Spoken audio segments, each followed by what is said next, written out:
압도적 뉴스 콘텐츠 3프로TV 뉴스룸, 안녕하세요, 이주호 기자입니다. 안녕하세요, 권순우 기자입니다. 벌써 귀향길이 막히고 있다고 합니다. 예, 그래서 저희가 추석 특집으로 네. 굉장히 심각하고 네. 우리 사회의 민낯을 보여주는 무슨 말씀 하시려고. 네. 우리의 민낯을 보여주는 뉴스룸을 준비했습니다. 네. 추석 특집이니까 오늘 코스피도 그래도 마지막에 들어 올려가지고 올렸어요. 네. 네, 그래도 강보한 마감 됐고 그냥 오늘 편안하게 가짜 뉴스 중심으로 해서 가짜 뉴스. 전해드리도록 하겠습니다. 자, 첫 번째 뉴스부터 한번 보시죠. 네, 첫 번째 뉴스는 추석 연휴를 앞두고 최태현 SK그룹 회장이 네. 1990년대 고등학생으로 변하는 사진을 SNS에 올려서 색다른 추석 인사를 올렸습니다. 같이 그랬죠. 보시면 네. 요즘 유행이라 그러더라고요. 그 인공지능으로 해서 1990년대의 어떤 사진을 보여주는 사진인데 와우. 굳이 옆에 사진 같이 준비했습니다. 아, 굳이 옆에 사진. 누굽니까? 오늘 추석 특집이니까 네. 동거인 김희영 네. 그 재단 이사장님 네. 사진도 같이 SNS에 올렸습니다. 네. 그래서 오늘은 이런 분위기로 요런 진행을 분위기로. 해보려고 하는데요. 네. 댓글 반응, 제일 눈여겨봤던 댓글 반응은 네. 야, 이거 보면 또 정영진 신세계 부회장도 올리지 않겠냐? 올려야죠. 예, 거의 500원 건다. 이런 댓글 반응이 있었습니다. 오늘 언론계를 떠들썩하게 했던 네. 가장 핫한 뉴스였습니다. 그래서 저희도 준비했습니다. 추석맞이 저희의 예전 사진을 특급 공개합니다. 보시죠. 야, 우주로라님 바로 15,000원. 15,000원. 아이고 감사합니다. 아이고, 오늘 무슨 뉴스를 내요. 이런 거 그러니까요. 보면서 아, 웃으면서 하는 거죠. 그렇죠. 저 사진에 대해서 잠깐 설명 좀 해주시죠. 오른쪽에 계시는 분 누구예요? 저는 왼쪽에 있는 사람이 나선데요. 저는 오른쪽 모르겠는데. 아, 저는 네. 저 기자생활 초년병 때 네. 그 처음으로 이제 해외 출장을 가게 됐는데 그 해외 나갈 일이 없으니까 이게 빨리 그 여권 사진 찍어갖고 제출하라 그래가지고 네. 이렇게 사진 보시면은 이렇게 귀엽게 네. 귀엽게 이렇게 아니, 왜 그 이렇게 말은 했냐? 예. 그 말은 대충 찍어도 저렇게 잘생겼었다 그때는. 그러니까 그때는 이거 네. 여권 사진은 귀 보이게 해야 되잖아요. 그쵸. 그래서 했던 사진인데 네. 저 왼쪽 사진 어떻게 해명하실 겁니까? 한번 아. 다시 보여주시죠. 한번 다시 볼까요? 예. 네. 제가 또 2014년에 한창 몸 한번 키워보겠다고 연예계 진출해 보고 싶어서. 아, 협성입니까? 아니 진짜입니다 저거.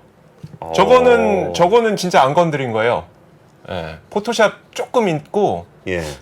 진실입니다. 그래서 2014년에 뭐 맨즈헬스라고 이제 보디빌딩 대회 같은 거 있잖아요. 남성 잡지에서 열은 네, 보디빌딩 그쵸. 대회. 예, 거기 출전했다가 이제 본선은 안 되고 아. 예선까지만 통과됐던 그 사진입니다. 자, 그래도 저렇게 찍어 놓으면 그 추억인 거죠. 추억이 되죠. 저걸 제가 지금 몇 번 쓰는지 모릅니다 지금 인생에.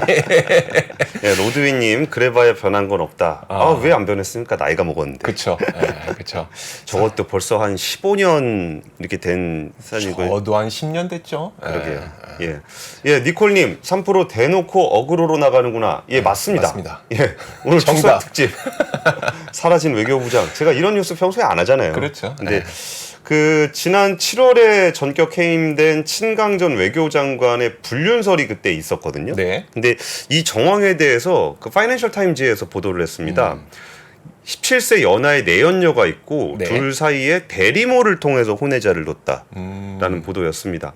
당시에 그 친강 외교부장이 그 굉장히 시진핑 주석의 최측근으로 됐었는데 그때 뭐 왜 나갔는지에 대해서 특별한 얘기가 없었어요. 맞아요. 근데 이거 파이낸셜 타임즈가 보도를 한 건데 친강 외교부장이 57세, 내연녀가 40세라고 합니다. 네. 근데 그 2010년쯤에 처음 만났고 내연녀 그 푸샤오텐이라는 분은 그 홍콩 공항 TV의 전 런던 지국 특파원이었고 전 앵커였습니다.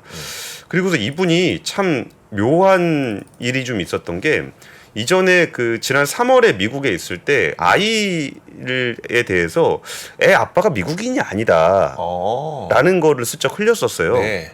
그리고서 이제 그 같은 달에 그 친강 외교부장이 전인대에서 국무위원으로 승격이 됐는데 그때 갑자기 아기하고 손을 들고 있는 사진을 보여주면서 승리의 결말이다. 그럼 묘하네요. 그죠. 묘한 걸 흘렸었습니다. 그리고서 그 친강 생일이 3월 19일인데 친강 외교부장 생일이 그러면서 이거 누구라고 주어는 안 쓰고 네. 아이 아빠의 생일을 축하합니다. 말한 이런 거 것들을 아닙니까? 올렸었습니다. 네. 그래갖고 무슨 일 있는 거 아니냐 이런 얘기가 좀 있었는데 그 사진을 보니까 나이 차이가 많이 느껴집니다. 그쵸. 왼쪽이 친강 전 외교부장이고 샤오텐 전 앵커. 여기가 이제 이게 그 아이 아빠 생일을 축하합니다 얘기할 때 그 비행기 안에서 사진을 찍었었습니다. 아 이거는 그 생일날 올린 건 아니고 네. 지난 4월 10일에 LA가에서 베이징 가는 비행기 안에서 사진을 찍어서 올렸었습니다. 그래서 이런 일들이 좀 있었습니다. 근데 이게 사실 그 오늘은 아예 어그로 끌기로 작정한 날이니까 네. 그 13억 분의 1의 남자라는 아사히 신문 기자가 쓴 책이 있어요. 네. 근데 그 책에 보면은 그 책의 시작이 캘리포니아에 있는 산후조리원으로 시작을 해요. 네. 그 13억 분의 1의 남자라는 책의 내용은 그 시진핑 주석이 되는 과정, 그 후진타오 세력과 갈등을 빚으면서 있었던 그런 내용을 담고 있었는데 첫 장면이 그 캘리포니아 대리모, 그러니까 산후조리원에 대한 얘기가 나오고 네. 거기 있는 중국인들이 대부분 대리모예요. 대리모다. 어. 그 고위 간부의 대리모다라고 네. 얘기하는데 그 대리모가 중국에서는 금지돼 있고 미국에서는 허용이 돼 있습니다. 근데 당시에 그 13분의 1에 대해서 내용을 잠깐 보면은 이거 진짜 어그로성인데요. 네. 그 당시에 그 중국 고위 간부들의 비리 수준이 네. 어느 정도 됐었냐라고 했을 때 그 당시에 구진산 전 인민해방군 총 후군부 부부장이 연루된 비리 액수가 네. 그 300억 위안 정도 됐다고 합니다. 얼마입니까? 300억 위안이라 그러면 별로 이렇게 놀랍지 않으시죠? 네. 숫자가 낯서니까. 그러니까요. 5조 4천억 아. 비리로 받은 돈이. 그 당시에 이제 그 시진핑 쪽에서 이 구진산의 고향집을 압수수색을 했었는데 네. 그 당시에 마오타이주가 1,800상자. 그 비싼 마오타이주가요. 네. 그리고 그 아프리카산 상아가 수십 킬로그램. 오. 거기에 순금 세숫대야. 트럭 4대 분량을 네. 압수를 좀 했었다고 하고요. 당시에 구진산은 그 자신의 어떤 비리를 폭로하고 있는 고급 장성을 살해하기 위해 조직폭력단의 킬러를 고용했다는 사실도 그 당시에 밝혀진 적이 좀 있었어요. 네. 그래서 뭐 요 얘기는 말 그대로 옐로우 페이퍼. 오늘은 이런 날. 네, 오늘은 이런 날이라 첫 번째 뉴스를 요걸로 준비했습니다. 네. 자, 그렇습니다. 다음 뉴스 한번 보시죠. 예. 아, 저는 그렇게는 못하겠는데. 자, 헤드라인부터 한번 볼까요? 자, 오늘 나온 뉴스인데, 자, 러시아 현대차 공장에 대해서 현지 업체가 좀 관심을 갖고 있다. 근데 우리가 좀 궁금한 거는, 일 못하면 팔 때 그래도 잘 팔리기라도 해야 될 텐데 라는 고민입니다. 일단 팩트부터 전해드리면 러시아 현지 언론이 이 보도를 낸 건데요. 현대자동차의 러시아 공장에 대해서 현지 업체가 지금 관심을 갖고 있다는 보도입니다. 해당 업체는 러시아에서 자동차 조립을 하고 있는 아프토토르라고 하는 기업이고요. 이 기업이 현대차 공장 인수에 관심이 있다는 이 소식입니다. 아프토토르는 칼리닝그라드주에 있는 이제 자동차 조립 업체고 오랫동안 이제 현대기아차 그리고 BMW 이런 기업들의 자동차를 조립했던 그런 기업입니다. 자, 이날 러시아 산업부 장관이 기자들에게 현대차 인수와 관련해 이미 모든 결정은 내려졌다고 밝혔고요. 조만간 결론이 나올 것이다 라고 밝혔는데요. 또 현지 기업이 인수하게 될 거다라는 말까지 덧붙이기도 했습니다.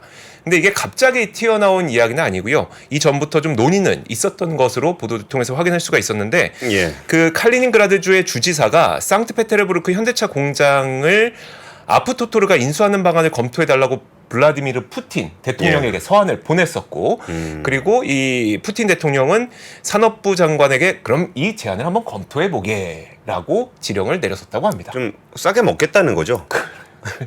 좀 싸게 먹게 해달라. 뭐 이런 얘기죠. 그러니까. 그래서 이제 중요한 게 이제 잘 팔려야 될 텐데인데 사실 뭐 이 전례가 있죠. 근데 뭐 러시아 공장 이런 거는 뭐 저도 살 수 있을 것 같은데요. 얼마입니까? 뭐 그거 뭐 얼마 하나요? 뭐 그 전에 뭐 폭스바겐 닛산이 한 1유로 했으니까 맞아요. 1,500원? 한 1,500원? 1,400원? 뭐 그 정도면 제가 이번에 월급 나오면 한번 커피 주문하듯이 구매를 검토해 보겠습니다. 실제로 사이렌 오더 되나요? 그것까지. 닛산, 르노, 마츠다 이런 다른 자동차 업체들이 러시아에서 철수할 때 물론 바이백 조항을 그러니까 나중에 사겠다, 되사겠다라는 조항이 있긴 합니다만 어쨌든 1유로 내지는 2유로에서 매각 계약을 체결한 경우가 있기 때문에 현대차도 이와 비슷한 계약을 체결하지 않을까라는 시장 전망이 좀 나오고 있는 이 상황이고요. 현재 들리는 이야기로는 이 바이백 기간을 두고 좀 조율하는 상태다. 이 정도의 이야기가 나오고 있습니다. 근데 자동차뿐만 아니에요. 예. 다른 업종들도 정말 헐값 매각 논란이 많이 있었거든요. 예, 지금 어흥야홍님이 맥도날드도 싸게 먹지 않았나요? 아, 그거 말씀드리겠습니다. 예. 일단 스타벅스부터 말씀드릴게요. 스타벅스도 스타커피로 이름 바뀌었잖아요. 그 모자만 바꿨잖아요. 모자에다 별 달아놓고 네.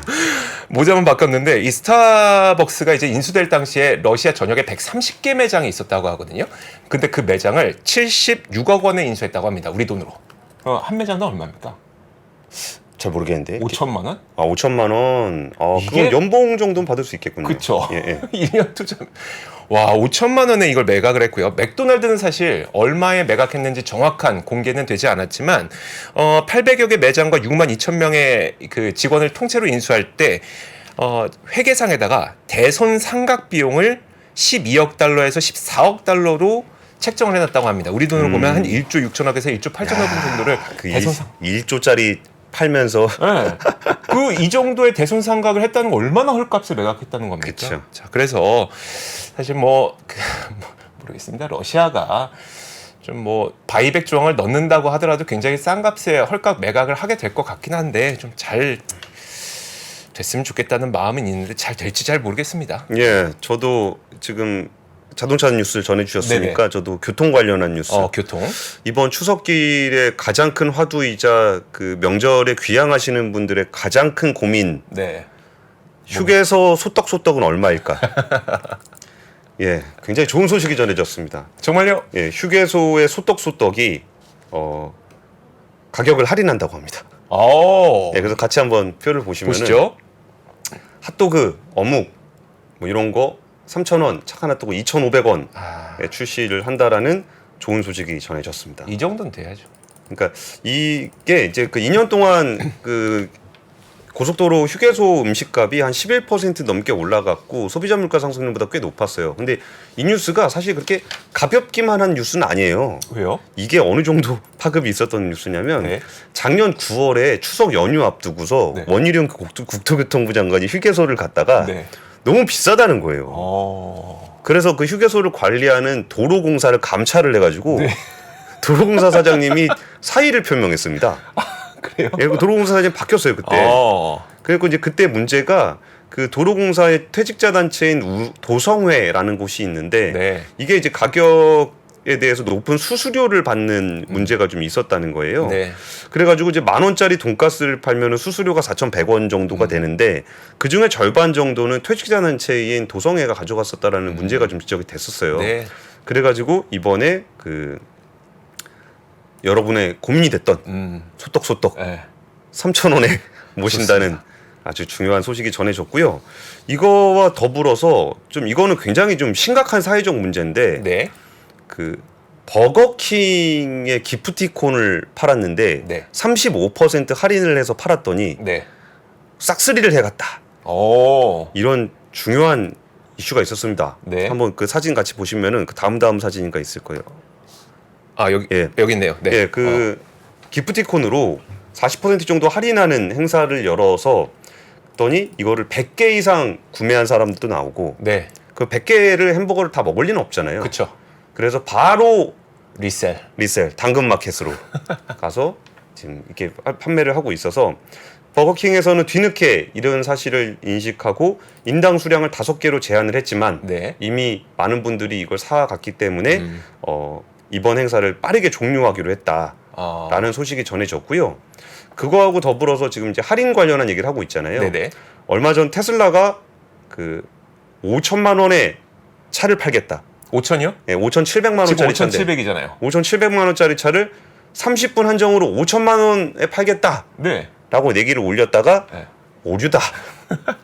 네, 30분 만에 글을 내리는 일이 좀 있었습니다. 아. 혹시라도 오해하시는 분이 지금 들어오신 분들 계실까봐 네. 오늘 추석 특집이라 네. 그 가짜 뉴스를 하고 있습니다. 그냥 재밌는 뉴스를 재밌는 뉴스 하고 있습니다. 이거는 오류라고 답을 했고요. 그리고 지난달 말에 그 볼보 쪽에 폴스타 있잖아요. 네. 여기가 차를 1,200만 원 할인하겠다. 그것도 가짜예요? 이건 진짜입니다. 네. 요거는 이제 부분 변경 모델 출시를 앞두고 네. 폴스타가 1,200만 원 할인하는 행사를 이거는 진짜로 하는 뉴스가 오늘 연이어 전해지고 있습니다. 저는 이런 뉴스가 왜 나오는지 알 것 같습니다. 왜요? 제가 준비한 소식 한번 보실까요? 예. 자, 보시죠. 오늘 고용노동부가 사업체 노동력 조사 결과를 발표했습니다. 아, 예. 그랬더니 봤더니 근로자 1인당 실질 임금이 역성장한 것으로 나타났어요. 한번 표 보시죠. 자, 이 표를 보면은 명목적으로 임금은 올랐어요. 1월부터 7월까지 2023년 2.2% 올랐고, 근데 그 당시 소비자 물가가 3.7% 오르니까 실질 임금이 1.5% 역성장한 겁니다. 그리고 위에 있는 표 보시면 그럼 실질 임금이 지금까지 어땠는지를 2018년, 19년, 20년, 21년, 22년 보여주잖아요. 역성장했던 적이 없었는데 역성장을 했습니다. 어째 제 임금이 줄어드는 듯한 느낌이 있었어요. 그러니까 버거킹을 리셀을 하는 거 아니겠습니까? 그러니까 이 부분이 사실 그 임금이라는 게 저런 통계로 보면은 잘 실감이 나지 않는데 네. 사실 안타까운 거는 그 고위 쪽의 임금하고 그 낮은 쪽의 임금의 격차가 워낙 큰데다가 경직성이 많이 달라요. 네네. 그러다 보니까 실질 임금이 이게 0.57% 마이너스 0.7%면 뭐 100만 원 받으면 700원 정도 700원 아니죠. 70원이죠. 네, 그렇죠. 70원 정도 떨어지는 거라 별거 아닐 거라고 좀 생각이 들 수도 있으실 건데 사실 어떤 사람은 오히려 연봉이 오른 사람들이 대부분일 것이기 때문에 네. 떨어지신 분들의 실질 임금은 꽤 큰 폭으로 감소를 했다라고 보실 수도 있을 것 같아요. 그리고 예. 거기에다 조금만 더 연결 지어보면 그러면 그 우리나라의 근로 형태가 어떤지, 그러니까 우리나라의 고용시장이 어떤지를 보여주는 표도 있었습니다. 자, 함께 보시면요. 전반적으로 고용시장은 나쁘진 않았어요. 종사자의 수가 작년 8월에 뭐 그 1954만 명에서 이제 올해 8월에 1988만 명까지 올랐으니까 많이 늘었네요. 많이 늘었죠. 34만 명 정도 늘었네요. 네, 34만 명 정도 근로자가 늘었으니까 좋은 건데 그 아래 보시면요. 산업별로 어떤 산업에서 많은 근로자가 늘었는지 상위 3위 그리고 어떤 산업에서 근로자가 많이 줄었는지 하위 3위 이렇게 보여주는 거거든요. 보시면 맨 왼쪽에 보건업 및 사회복지 서비스업 이게 절대 규모도 큽니다. 늘어난 규모도 10만 명 넘게 늘어났고 폭도 보면 한 4.6% 정도 늘어났거든요. 예. 근데 이걸 보면 대부분 이제 공공근로와 공공근로의 성격이 강한 거예요. 그러니까 정부에서 만들어준 일자리, 돌봄 서비스 같은 거. 그리고 두 번째로 많이 늘어난 데가 뭐 6만 명 늘어나서 5.4% 늘어난 숙박 및 음식점. 이건 대표적인 서비스 업종이잖아요. 그쵸. 사실 이것도 우리가 좀 탄탄한 일자리라고 분류하진 않아요. 그러다 보니까 일자리가 뭐 전반적으로 늘었고 근로자들도 늘었고 해서 전반적인 고용시장 좋은 건 맞는데 이 고용 구조가 그럼 그렇게 탄탄했냐를 보면은 사실 그렇다고 보기는 어려울 것 같습니다. 알겠습니다. 일자리와 소득 좀 무거운 뉴스 전해주셨으니까 저도 이거는 진짜 뉴스. 진짜 뉴스. 예. 네. 그 삼성과 SK가 중국의 반도체 공장을 가지고 있는데 여기에 장비를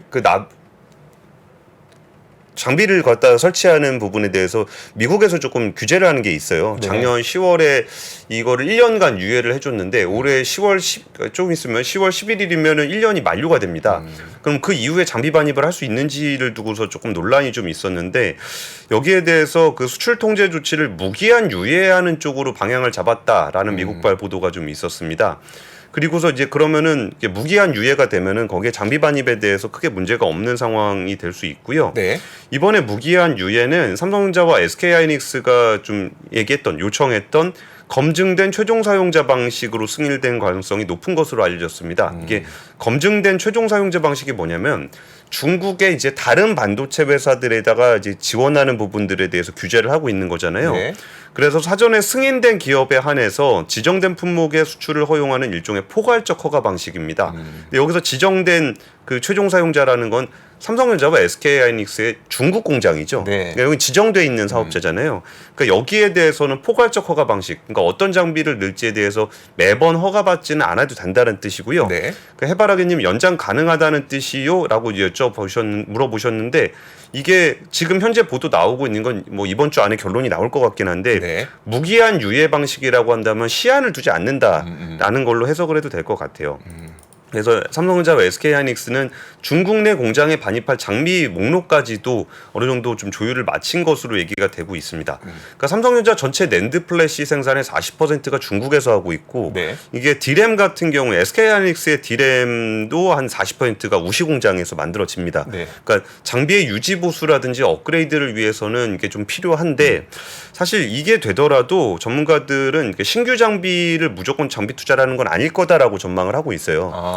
이게 왜냐하면 중국에 지금 대규모 신규 사업에 최첨단 장비를 넣기에는 그렇죠. 위험이 좀 크거든요. 중국이니까요. 예. 네. 그리고 이거를 그럼에도 불구하고 삼성전자 하이닉스는 이미 거기서 많은 생산을 하고 있기 때문에 이걸 당장 접을 수는 없어요. 네. 그러니까 이거를 약간 소프트 랜딩을 해야 되는데 그러기 위해서도 장비 반입이 좀 필요합니다.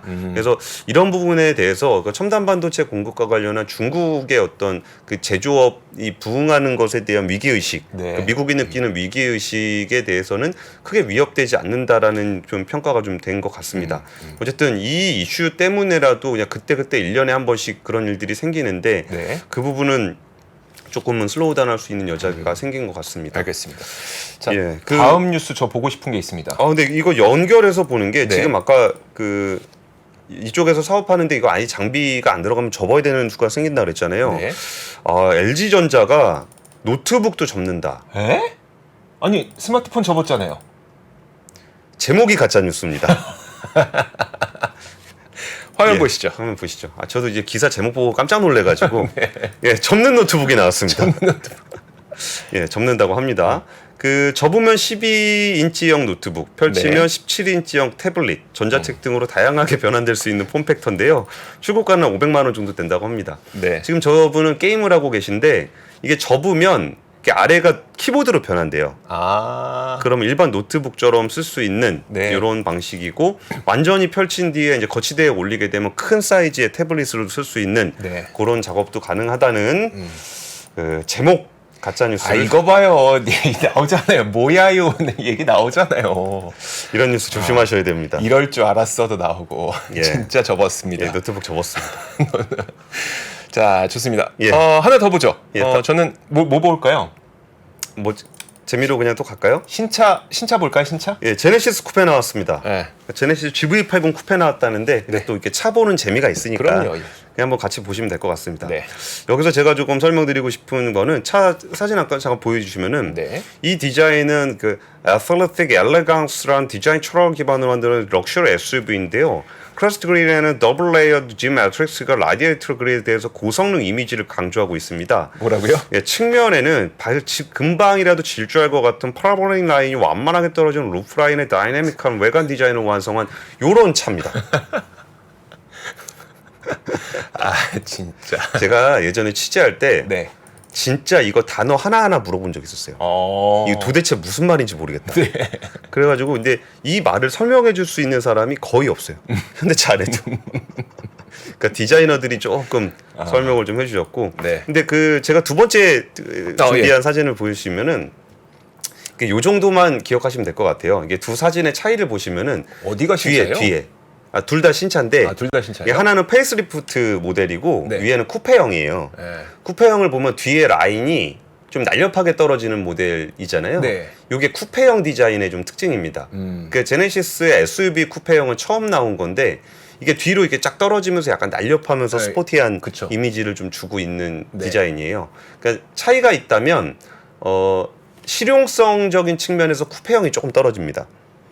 머리가 낮아서 그래요? 아니면 짐을 덜 실어서 예, 그래요? 그 두 가지 이유죠. 그 네네. 뒤에 성인이 탔을 경우에 SUV는 저도 이게 직접 타보진 않아서 그런데 이게 밑에가 좀 이게 세단형 쿠페 같은 경우는 이게 뒤에가 좀 단다, 헤드룸이 네네. 너무 짧다, 이런 얘기들을 좀 하는 게 있고 트렁크 공간이 조금 줄어들게 됩니다. 네. 그래서 이거는 그 쿠페형하고 일반적인 얘들의 차이고 위에는 쿠페형이고 밑에는 패스리프트 같이 한 모델입니다. 그래서 그냥 한번 뭐 이런 신차 나온 거 한번 구경하는 재미로 해서 준비한 뉴스입니다. 알겠습니다. 마지막 하나. 이조 기자 준비하신 뉴스 있지 않습니까? 보시죠. 오늘 이런 뉴스가 있었어요.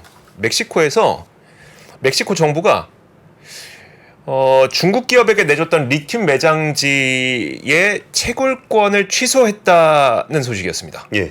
취소했습니다. 그게 어떤 기업인지 보니까 중국 최대 리튬 기업인 간펑이라고 하는 기업. 예. 워낙 유명한 기업인데 사실 이 기업은 뭐 테슬라나 LG 화학과 같은 글로벌 전기차 관련 기업들을 좀 고객으로 두고 있어서 채굴권이 취소되면 혹시 우리 기업 내지는 테슬라에도 뭔가 특별한 영향이 있는 거 아닐까라는 좀 생각이 있어서 한번 준비를 해봤는데요. 네, 보통 기우라고 하죠. 그렇죠. 오만 거를 악재로 해석하려 그러는. 예. 자, 기우였습니다. 끝내겠습니다. 그런 건 아니고 이 이야기가 좀 맥락이 있더라고요. 보니까 어쨌든 보면 정치적 행보였습니다. 결국은 놓고 보면요. 사실 이번 채굴권 취소 통보의 이유는 이런데요. 멕시코 광업국이 간펑이 2017년부터 2021년까지 리튬 사업과 관련된 최소 투자 금액을 충족하지 못했다라면서 취소 이유를 밝혔는데 반면에 간펑은 아니다. 우린 최소 투자 여건을 상당히 초과하는 투자를 했고 또 거기에 대한 근거도 제시했는데 취소한 건 정당하지 않다라고 반발을 했습니다.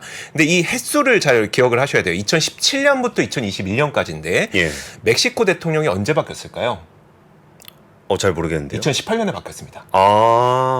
허가를 준 대통령하고 지금 대통령이 다르다는 거죠? 달라요. 그래서 작년 4월에 멕시코 상원이 이 리튬 탄산화 채굴을 정부가 독점하도록 하는 광업법 개정안, 이게 리튬을 국유화하겠다라는 법안이었었는데 이 법안이 현재 대통령이 발의한 법안이었었고요. 당시 멕시코 대통령은 이전 정부에서 이루어졌던 리튬 관련 계약도 다시 들여다보겠다고 얘기를 했었고 실제로 그때 대표적으로 중국 간펑 리튬이 사들였던 소노라주 리튬 광산 채굴권을 그 당시에 거론을 했습니다. 전 정부 거 안 해줄 거야 이런 얘기를 한 건데 자 정리를 해보면 이번 채굴권이 취소된 간펑 리튬의 소노라주 채굴권은 이전 정부 때 받은 거고요. 아직 채굴은 시작하지 않았습니다. 원래 올해 채굴을 시작할 예정이었었는데 채굴권을 취소함으로써 리튬 국유화를 본격화시킨 것이고 다만 채굴을 시작했던 건 아니기 때문에 실질적으로 미치는 영향은 좀 제한적일 수 있다 이렇게 보시면 될 것 같습니다. 이거는 뭐 투머치 인포메이션인데 멕시코가 리튬 광산이 없어요. 리튬이 뭐 매장량 10위 안에 든다고 뭐 그런 얘기를 하고 있는데 제가 그때 전문가들하고 좀 얘기해봤을 땐 여기는 리튬이 막 좀 진흙 같은데 좀 맞아요. 돼 있어가지고 점토같이 되어 있다고 하더라고요. 그거를 좀 채굴하는 게 채산성에 문제가 좀 있어서 미국에서도 조사를 했는데 뭐 굳이 저 돈 되겠냐? 뭐 이런 분위기였다고 해요. 근데 멕시코는 어쨌든 국유화를 선언을 했고 그리고서 이제 뭐 볼리비아, 칠레, 아르헨티나 같은 국가들하고 일종의 리튬계의 오펙을 만들겠다라는 걸 추진하고 있는데 이 남아메리카 국가들은 이전에도 뭐 공동 통화를 쓰겠다, 뭐 공동 경제 구역을 만들겠다, 뭐 이런 얘기들 많이 했는데 그 얘기 뭐 한 수십 년 됐거든요. 잘 된 거 못 봤습니다. 어쨌든 뭐 그런 투머치 인포메이션도 전해드리면서 다음부터는 이렇게 이상한 뉴스로 찾아오지 않겠습니다. 추석이니까요. 추석인데 여러분들 가는 길 즐거우시라고. 자, 저희 3프로TV는 이제 추석 연휴 기간에도 추석 특집 콘텐츠들 많이 준비해놓고 있으니까요. 추석 연휴는 3프로와 함께 또 추석 연휴는 압권과 함께 하시면 좋을 것 같습니다. 자, 여기서 인사드리겠죠? 좋습니다. 자, 3프로 뉴스룸이었고요. 저희는 연휴 끝나고 돌아오도록 하겠습니다. 고맙습니다. 감사합니다. 외환위기 오는 거 아니에요? 금융위기 오는 거 아니에요? 이런 질문들을 좀 굉장히 많이 받았었습니다. 탐욕이 되게 강했을 때 위험자산으로서의 극단적인 쏠림이 나타나고 공포감이 극에 달했을 때 안전자산으로서의 극단적인 쏠림이 나타나거든요. 과거의 일이 미래에 똑같이 일어난다 이건 아니지만 그때 당시에 위기 상황에서는 어떤 공통점들이 있었는지를 보면서 우리가 대비를 하는 방법도 고민해 볼 수 있고요. 과거를 제대로 이해하는 순간 위기의 실체가 드러납니다. 오건영의 현실 경제 이야기를 서점에서 만나보세요.